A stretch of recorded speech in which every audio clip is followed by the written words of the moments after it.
this episode, we're going to talk about the 7 basic pieces of gear you're going to need, all under $300 to start your own home recording studio. Welcome to Voice Pays. I'm Joni, and for over 20 years, I've been a voiceover artist, I've been a singer and performer on stage, I'm a music producer, I also work at SiriusXM creating radio commercials. And here on Voice Pays, you're going to learn how to break into the vocal industry. A lot of voice work can be found online. Plus, you're going to need to know how to put a voiceover demo or a singing demo together in order to show possible clients that you know how to perform the job that they're looking to have done. Learning how to create quality recordings? Step number 1. It's a must. Let's get going on the 7 items. First, an XLR microphone. There's a lot of conversation going on about whether it should be a USB-based microphone or an XLR-based microphone. If you're doing podcasting, even your phone is fine for doing podcasting, or USB, it's fine. But because we're going to be doing demos and because we're going to be turning voiceover work into producers, we've got to up the notch on the quality of recordings that we do, which is why I'm going to stick with XLR inputs and outputs.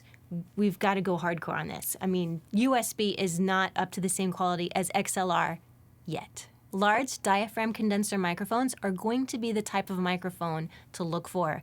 The only thing the large diaphragm microphone does, to keep a very simple definition here, is that the larger the diaphragm, the more acoustical energy it's going to be able to record. One suggestion, which I know several voice artist friends use in their home studio for a basic microphone, is the Samson CO1 at about $63, $64.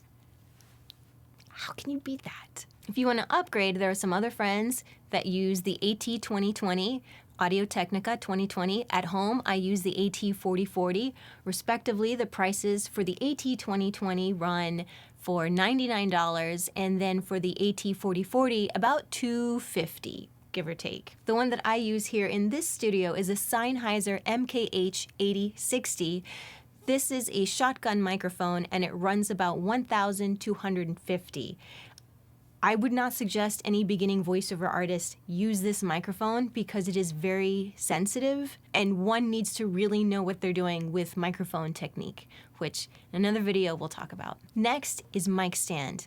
Get a tripod boom mic stand, something that sits on the ground, not the one with a round heavy base. I'm a performer. I love that one for stage. You can do so many microphone tricks when you're performing with it, but we're not performing with it except in a room, in a recording setting, and we're gonna need to move the microphone around to get a good room acoustical sound and figure out tricks with recording guerrilla tactics, again, which we'll talk about in another video, but we have to be mobile with our mic. And if the microphone is now stuck to the desk, it's going to be a lot harder to treat the area around it from picking up the high-end reverby places of your room, or if your room is boomy, it's going to be much easier, say, to carry a mic on a mic stand into a closet where we can deaden the sound and you can record in there, which is a trick. Mic stand purchase suggestions, as long as it's a tripod boom, it doesn't matter. Find the cheapest one you can get. For mic stand suggestions, I've linked 3 different price points below,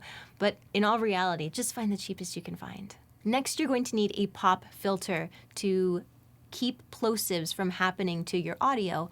Plosives are when the air that escapes from the P's, the B's, the T's, the P's, they sound really boomy on a microphone. And I'm going to do it really quick so you can hear, and I bet you've heard it before, okay?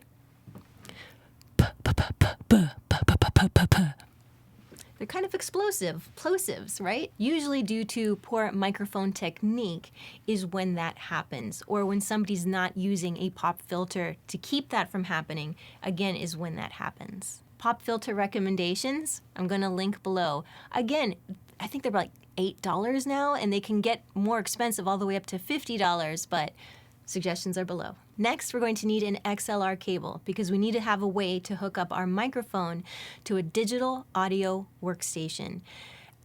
XLR cables can get crazy. As long as it hooks up your microphone to the digital audio interface, which is what we're going to talk about next, that is all you need. I've left 3 different price points below, from basic to bougie. It doesn't matter. We just need to connect the audio. I say get a spare in case one goes down. You have something extra just in case. Next, audio interface. So we go from microphone, XLR cable, into the audio interface. What the audio interface does, digital audio interface, is it takes the acoustical energy from the microphone, from your mouth to the microphone, and digitizes it so that the computer can then understand it and do something with it.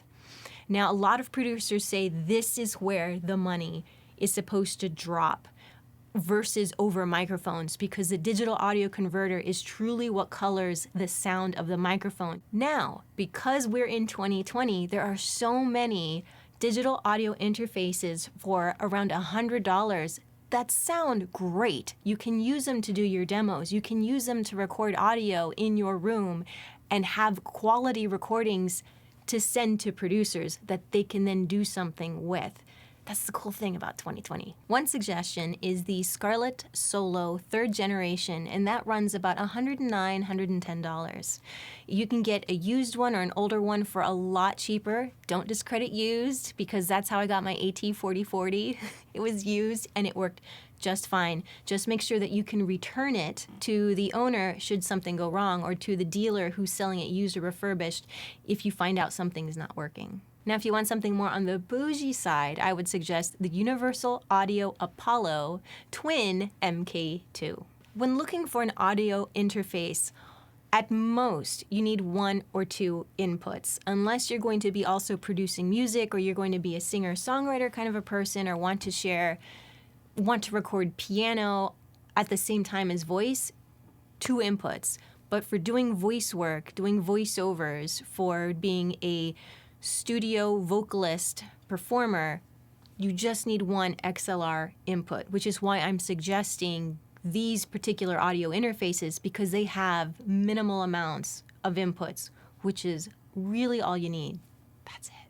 Now, they always have pictures of what the inputs and outputs are of the machine, of the digital audio interface that you're getting. You can check to make sure that your computer at least has something to where they can hook up. Next, digital audio workstations, DAWs for short. What they do is they take the digital information, audio information, and they change it into visual sound waves so that you can see it and edit it and hear it and manipulate it in the computer. If you get the focus right, what comes free in it is Ableton Live Lite, which is a light version, and you get a free DAW, so you don't have to buy it at that point. And it's great. There's so many producers, well-known producers, that use that, and it's just a powerhouse piece of software. I'm also listing a whole bunch of other free DAWs below. You might have even heard of GarageBand. That's another free one. Audacity. So many great choices, but check out the links below. Next, headphones. These are going to be great because when you're sitting there having to sing over music or having to do voiceovers, it's really nice to hear yourself. Plus, if you're having to do editing and you live with roommates or family members and they're sleeping or you don't want to disturb them, it's great on the headphones, and you're going to hear so much detail when you edit on the headphones. You don't need to get huge desk monitors, one on each side, like a lot of producers do, because we're just editing vocals. We're not mixing a full-blown music album here.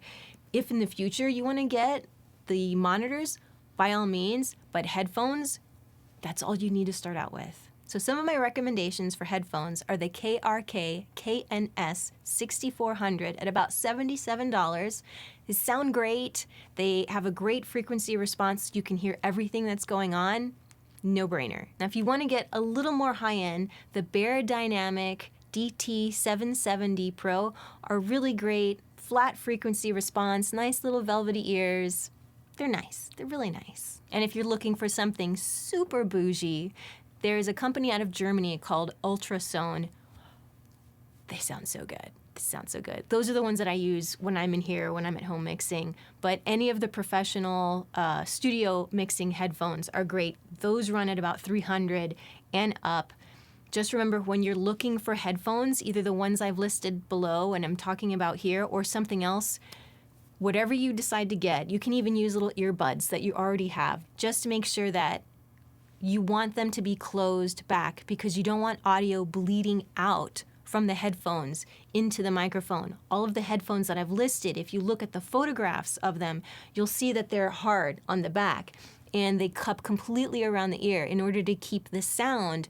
So if you're doing singing demos there's music that you need to hear in order to sing along with the music then doesn't bleed into the microphone and you get a very clean vocal sound. It minimizes how much sound is transferred from what you're hearing into the microphone, and that's what we're trying to stop. I remember when I was starting out, I had these 7 basic items plus a keyboard, and it was exhilarating to know that I was putting something together and sending it out and getting feedback and getting jobs, and eventually I built up my studio.